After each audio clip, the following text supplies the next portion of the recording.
Hello everyone, यह हमारा next video है और इस वीडियो में हम गौतम बुद्ध के बारे में पढ़ेंगे। तो टॉपिक है बौद्ध धर्म। तो अभी आगे पढ़ने वाले सारे क्वेश्चन बहुत ही इंपॉर्टेंट है और चलिए स्टार्ट करते हैं। हमारा पहला क्वेश्चन है, बौद्ध धर्म के संस्थापक कौन थे? गौतम बुद्ध। नेक्स्ट, किसे एशिया का ज्योति पुंज लाइट ऑफ एशिया कहा जाता है? गौतम बुद्ध आंसर। नेक्स्ट, गौतम बुद्ध का जन्म कब और कहाँ हुआ? तो इसका आंसर है 563 ईसा पूर्व में कपिल वस्तु के लुम्बिनी में। नेक्स्ट, गौतम बुद्ध के पिता किस गण के मुखिया थे? शुद्धोधन शाक्य गण के। नेक्स्ट, गौतम बुद्ध की माता का क्या नाम था? माया देवी। नोट है यहाँ पे, इनका लालन पालन इनकी सौतेली माँ प्रजापति गौतमी ने किया था। नेक्स्ट, गौतम बुद्ध के बचपन का क्या नाम था? तो इसका आंसर है सिद्धार्थ। नेक्स्ट, गौतम बुद्ध की पत्नी का क्या नाम था? यशोधरा। नेक्स्ट, गौतम बुद्ध के पुत्र का क्या नाम था? राहुल। नोट, सिद्धार्थ जब कपिल वस्तु की सैर पर निकले तो उन्होंने निम्न 4 दृश्यों को क्रम से देखा।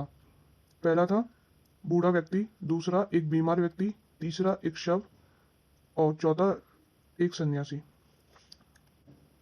बौद्ध धर्म में किसे महाभिनिष्क्रमण कहा गया है? सांसारिक समस्याओं से व्यथित होकर सिद्धार्थ ने 29 वर्ष की अवस्था में गृह त्याग किया, जिसे बौद्ध धर्म में महाभिनिष्क्रमण कहा गया। नेक्स्ट, गृह त्याग करने के बाद सिद्धार्थ ने कहाँ से शिक्षा ग्रहण की? तो इसका आंसर है वैशाली के आलार कलाम के सांख्य दर्शन से शिक्षा ग्रहण की। तो ये आलार कलाम इनके गुरु थे। तो नेक्स्ट क्वेश्चन भी हमारे सेम ही है, सिद्धार्थ के प्रथम गुरु कौन थे? तो इसका आंसर है आलार कलाम। नेक्स्ट, आलार कलाम के बाद सिद्धार्थ के दूसरे गुरु कौन थे? तो इसका आंसर है रुद्रक रामपुत। नोट, उरुवेला में सिद्धार्थ को कौंडिन्य, बप्पा, वादिया, महानामा एवं अस्सागी नामक 5 साधक मिले। नेक्स्ट क्वेश्चन, सिद्धार्थ को किस आयु में और कहाँ ज्ञान प्राप्त हुआ? तो 35 वर्ष की आयु में वैशाख की पूर्णिमा की रात निरंजना फल्गु नदी के किनारे पीपल वृक्ष के नीचे सिद्धार्थ को ज्ञान प्राप्त हुआ। और ये फल्गु नदी कहाँ पर है? बोध गया, बिहार में। नेक्स्ट, ज्ञान प्राप्ति के बाद सिद्धार्थ किस नाम से जाने गए? तो इसका आंसर है बुद्ध, और वह स्थान बुद्ध गया कहलाया। नेक्स्ट, बुद्ध ने अपना प्रथम उपदेश कहाँ दिया? सारनाथ ऋषिपट्टनम। नेक्स्ट है, धर्म चक्र प्रवर्तन किसे कहा गया? तो बुद्ध ने अपना प्रथम उपदेश दिया, जिसे बौद्ध ग्रंथ में धर्म चक्र प्रवर्तन कहा गया। नेक्स्ट क्वेश्चन, बुद्ध ने अपने उपदेश किस भाषा में दिए? तो इसका आंसर है पाली। नोट, बुद्ध ने अपने उपदेश कौशल, वैशाली, कौशाम्बी एवं अन्य राज्यों में दिए। नेक्स्ट, बुद्ध ने अपने सर्वाधिक उपदेश कौशल देश की राजधानी श्रावस्ती में दिए। नेक्स्ट क्वेश्चन, बुद्ध के प्रमुख अनुयायी शासक कौन कौन थे? तो इसका आंसर है बिंबिसार, प्रसेनजित व उदयी। नेक्स्ट क्वेश्चन, बुद्ध की मृत्यु कब और कहाँ हुई? तो इसका आंसर है 80 वर्ष की अवस्था में 483 ईसा पूर्व में हुई। नेक्स्ट क्वेश्चन है, महापरिनिर्वाण किसे कहा गया? तो अर्पित भोजन करने के बाद बुद्ध की मृत्यु हो गई, जिसे बौद्ध धर्म में महापरिनिर्वाण कहा गया। नेक्स्ट क्वेश्चन, बुद्ध के जन्म एवं मृत्यु की तिथि को किस परंपरा के आधार पर निश्चित किया गया है? तो इसका आंसर है चीनी परंपरा के कैंटोन अभिलेख पर। नोट, बौद्ध धर्म के बारे में हमें विशद ज्ञान त्रिपिटक जो है विनय पिटक, सूत्र पिटक व अभिधम पिटक से प्राप्त होते हैं। तीनों पिटकों की भाषा पाली है। बौद्ध धर्म मूलतः अनिश्वरवादी है, इसमें आत्मा की परिकल्पना भी नहीं है। बौद्ध धर्म में पूर्व जन्म की मान्यता है। तो ऐसे स्टेटमेंट आ जाते हैं, तो हमें ये ऐसे स्टेटमेंट भी पढ़ने चाहिए। पूछ लेते हैं कि ये स्टेटमेंट सही है या गलत है। तो नेक्स्ट है, निर्वाण किसे कहा गया? तो तृष्णा को क्षीण हो जाने की अवस्था को ही बौद्ध ने निर्वाण कहा है। यहाँ एक और नोट है, विश्व दुखों से भरा है। यह सिद्धांत बुद्ध ने उपनिषद से लिया। नेक्स्ट क्वेश्चन है, बुद्ध के अनुयायी कितने भागों में विभाजित थे? तो ये 2 भागों में विभाजित थे, भिक्षुक और उपासक। नेक्स्ट है भिक्षुक किसे कहा गया? तो बौद्ध धर्म के प्रचार के लिए जिन्होंने संन्यास ग्रहण किया उन्हें भिक्षुक कहा गया। नेक्स्ट क्वेश्चन है उपासक किसे कहा गया? तो गृहस्थ जीवन व्यतीत करते हुए बौद्ध धर्म अपनाने वालों को उपासक कहा गया। ठीक है, तो ये दोनों बहुत इंपॉर्टेंट है। इनमें क्या डिफरेंस है?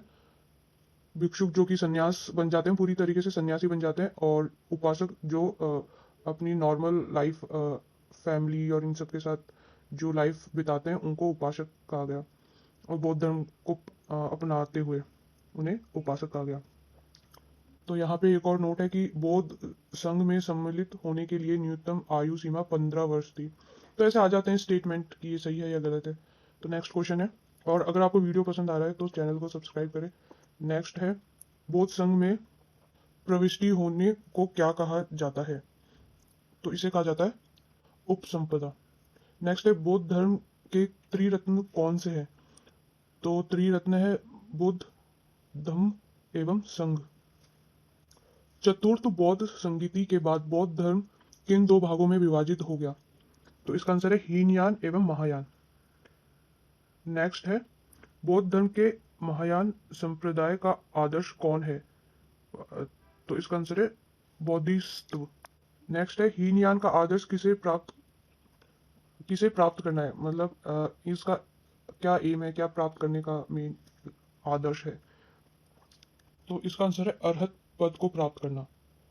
ठीक है, तो नेक्स्ट इसी से रिलेटेड क्वेश्चन है, जो व्यक्ति अपनी साधना से निर्वाण की प्राप्ति करते हैं उन्हें क्या कहा जाता है? तो उसे अरहत कहा जाता है।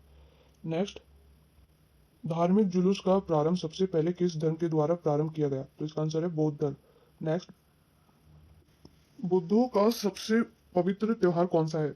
तो इसका आंसर है वैशाख पूर्णिमा, जिसे बुद्ध पूर्णिमा के नाम से जाना जाता है। अब इसमें नोट देख लेते हैं। इसका महत्व इसलिए है कि बुद्ध पूर्णिमा के ही दिन बुद्ध का जन्म, ज्ञान की प्राप्ति एवं महापरिनिर्वाण की प्राप्ति हुई। ठीक है, नेक्स्ट है, मतलब ये तीनों ही हुआ, तो ये इंपॉर्टेंट है। नेक्स्ट है, बुद्ध ने सांसारिक दुख के संबंध में 4 आर्य सत्यों का उपदेश दिया, ये कौन कौन से हैं? तो इसका आंसर है पहला है दुख, दूसरा है दुख समुदाय, तीसरा है दुख निरोध, चौथा है दुख निरोध गामिनी प्रतिपदा। नेक्स्ट है, सांसारिक दुखों से मुक्त हेतु बुद्ध ने अष्टांगिक मार्ग की कौन सी बातें कही? तो इसका आंसर है कि ये साधना है ना, और ये कौन सी साधना है? 8 तरह की है। पहला है सम्यक दृष्टि, दूसरा सम्यक संकल्प, तीसरा सम्यक वाणी, चौथा सम्यक कर्मांत, पांचवा सम्यक आजीव, छठा है सम्यक व्यायाम, सातवां है सम्यक स्मृति, आठवां है सम्यक समाधि। तो यहाँ पे एक नोट देख लेते हैं। बुद्ध के अनुसार अष्टांगिक मार्गों के पालन करने के उपरांत मनुष्य की भव तृष्णा नष्ट हो जाती है और उसे निर्वाण प्राप्त हो जाता है। नेक्स्ट है बुद्ध धर्म का, अब इसे हम ये भी देख सकते हैं कि अष्टांगी का क्या मेन लक्ष्य होता है। तो इससे क्या होता है, मनुष्य की भव तृष्णा नष्ट हो जाती है और फिर उसे निर्वाण प्राप्त हो जाता है। तो नेक्स्ट देख लेते हैं, बौद्ध धर्म का परम लक्ष्य क्या है? तो इसका लक्ष्य वही है जो हमने अभी ऊपर पढ़ा निर्वाण। नेक्स्ट है निर्वाण का क्या अर्थ है? तो इसका जो अर्थ है कि दीपक का बुझ जाना। अब इससे क्या अर्थ निकल रहा है? इसका अर्थ निकल रहा है कि जीवन मरण चक्र से मुक्त हो जाना। ठीक है, नेक्स्ट है, मतलब एक तरीके से मोक्ष मिल जाना। नेक्स्ट है, बुद्ध ने निर्वाण प्राप्ति को सरल बनाने के लिए किन 10 शीलों पर बल दिया? तो पहला है अहिंसा, दूसरा है सत्य, तीसरा है अस्तेय, इसका मतलब होता है चोरी ना करना, चौथा है अपरिग्रह, इसका मतलब होता है किसी प्रकार की संपत्ति ना रखना, पांचवा है मद्य सेवन ना करना, छठा है असमय भोजन ना करना, सातवां है सुखप्रद विस्त पर नहीं सोना, आठवां है धन संचय ना करना, नौवां है स्त्रियों से दूर रहना, और 10वां है नृत्य ज्ञान आदि से दूर रहना। अब यहाँ नोट देख लेते हैं। गृहस्थियों के लिए केवल प्रथम 5 मतलब शुरू के 5 शील तथा भिक्षुओं के लिए 10 शील मानना अनिवार्य है। अब यहाँ एक नोट देख लेते हैं, मतलब यहाँ पे 4 नोट है, 4 से 5 हम एक एक करके देखते हैं। पहला है बुद्ध ने मध्यमा प्रतिपद का उपदेश दिया, दूसरा है अनीश्वरवाद के संबंध में बौद्ध धर्म एवं जैन धर्म में समानता है। ठीक है, ये इंपॉर्टेंट लाइन है। नेक्स्ट है बोधिसत्व के रूप में पुनर्जन्मों की दीर्घ जातक कथाएं प्रदर्शित करती है कि बोधिसत्व का अवतार मनुष्य में भी हो सकता है, मनुष्य रूप में भी हो सकता है और तथा पशुओं के रूप में भी हो सकता है। बोधिसत्व के रूप में पूर्ण जन्मों की दीर्घ श्रृंखला के अंतर्गत बुद्ध ने शाक्य मुनि के रूप में अपना अंतिम जन्म प्राप्त किया, किंतु इसके उपरांत मैत्रेय तथा अन्य अनाम बुद्ध अभी अवतरित होने शेष है। तो नोट खत्म होते हैं चारों और हम नेक्स्ट क्वेश्चन देखते हैं। सर्वाधिक बौद्ध मूर्तियों का निर्माण किस शैली के अंतर्गत किया गया? तो इसका आंसर है गांधार शैली। और यहाँ पे मेन बात बोल रहा है सर्वाधिक, ठीक है।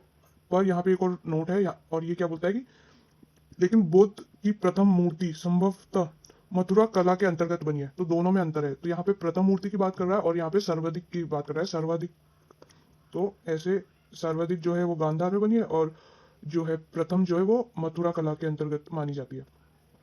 नेक्स्ट क्वेश्चन है तिब्बत, भूटान एवं पड़ोसी देशों में बौद्ध धर्म का प्रचार किसने किया? तो इसका आंसर है पद्म संभव गुरु रिनपांच, या फिर इनको गुरु रिनपूचे भी बोलते हैं। नेक्स्ट है पद्म संभव गुरु रिनपांच का संबंध बौद्ध धर्म के किस शाखा से है? तो इसका आंसर है वज्रयान शाखा से। नेक्स्ट है तो यहाँ पे एक इम्पोर्टेंट चार्ट है जहाँ पे भारत के महत्वपूर्ण बौद्ध मठ दिए गए हैं। एक तरफ मठ है और एक तरफ स्थान है कि वो इस वक्त कहाँ पर है।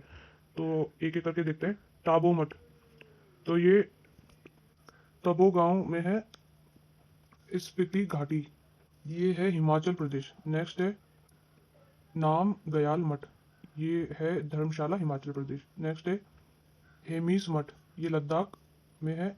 और नेक्स्ट है तिक्से मठ, ये भी लद्दाख में। नेक्स्ट शासुर मठ, ये है लाहौल स्पीति हिमाचल प्रदेश। नेक्स्ट मिंड्रालिंग मठ, देहरादून उत्तराखंड। नेक्स्ट रूमटेक मठ, गंगटोक सिक्किम में। नेक्स्ट है तवांग मठ, अरुणाचल प्रदेश। नेक्स्ट है नाम ड्रालिंग मठ, मैसूर कर्नाटक। नेक्स्ट है बोधिमंडा मठ, ये है बोध गया बिहार में। एक और इम्पोर्टेंट चार्ट है यहाँ पे बौद्ध सभाएं, यहाँ से क्वेश्चन बनता ही बनता है। कोई भी एग्जाम ले लेना, इस जो ये जो चार्ट अभी हम डिस्कस करेंगे ना, यहाँ से क्वेश्चन आएगा ही आएगा। अगर बौद्ध धर्म से आता है तो चलिए पढ़ते हैं। बहुत इंपॉर्टेंट चार्ट है, इसे बार बार पढ़ना। तो एक तरफ सभा दे रखी है, समय दे रखा है, स्थान दे रखी है, वहां का अध्यक्ष कौन था उस वक्त और शासन काल किसका था। ठीक है, वेरी इंपॉर्टेंट चार्ट। तो प्रथम बौद्ध संगीति, समय क्या था 483 ईसा पूर्व, स्थान राजगृह, अध्यक्ष महाकश्यप, शासक आजाद शत्रु। और दूसरा बौद्ध संगीति कौन से समय में हुई? 383 ईसा पूर्व, कहाँ पे? वैशाली, अध्यक्ष सभा कामी, शासक शासनकाल किसका था? कालाशोक। और तीसरी जो बौद्ध संगीति हुई उसका समय था 255 ईसा पूर्व, स्थान पाटलिपुत्र, अध्यक्ष मोगलीपुट्टा तिस्सा और शासन काल किसका था? अशोक का। ठीक है, ये इंपॉर्टेंट है कि अशोका के काल में कौन सी सभा हुई, तीसरी नंबर की हुई थी। ठीक है, और ऐसे भी पूछा जाता है अशोका ने कौन से स्थान पर बौद्ध संगीति की संगीति की स्थापना की। तो इसका आंसर पाटलिपुत्र होता है। तो ये जगह पूछ लेते हैं, तो ये वाला इंपॉर्टेंट है। नेक्स्ट है जो कि चौथा है, चौथी बौद्ध संगीति, ये कौन से समय पे हुई थी? प्रथम शताब्दी। ठीक है, वैसे यहाँ पे दे नहीं रखा पर मैं यहाँ पे बता देते हैं कि ये 98 एडी में हुई थी। बाकी की सारी ऊपर ईसा पूर्व मतलब बीसी में हो रही है और ये वाली एडी में हुई थी। ठीक है, और ये कहाँ हुई थी? कुंडल वन में। और इसके अध्यक्ष कौन थे? वसुमित्र या फिर अश्वघोष। ठीक है, और ये किसके शासनकाल में हुई थी? कनिष्क। ये भी बहुत इंपॉर्टेंट है, इससे भी पूछा जाता है कि कनिष्क ने बुद्ध संगीति कहाँ स्थापित की थी। तो इसका आंसर होगा कुंडल वन में। ठीक है, और अध्यक्ष भी पूछ लेते हैं और टाइम भी पूछ लेते हैं। तो ये वाला चार्ट तो ज़रूर देख के जाना एग्जाम से भी पहले, ठीक है। और अगर आपको वीडियो पसंद आता है तो आप चैनल को सब्सक्राइब करें, चैनल को सब्सक्राइब करके और लाइक का बटन दबाएं और शेयर करें और मल्टीपल टाइम्स रिवाइज करें। Thank you.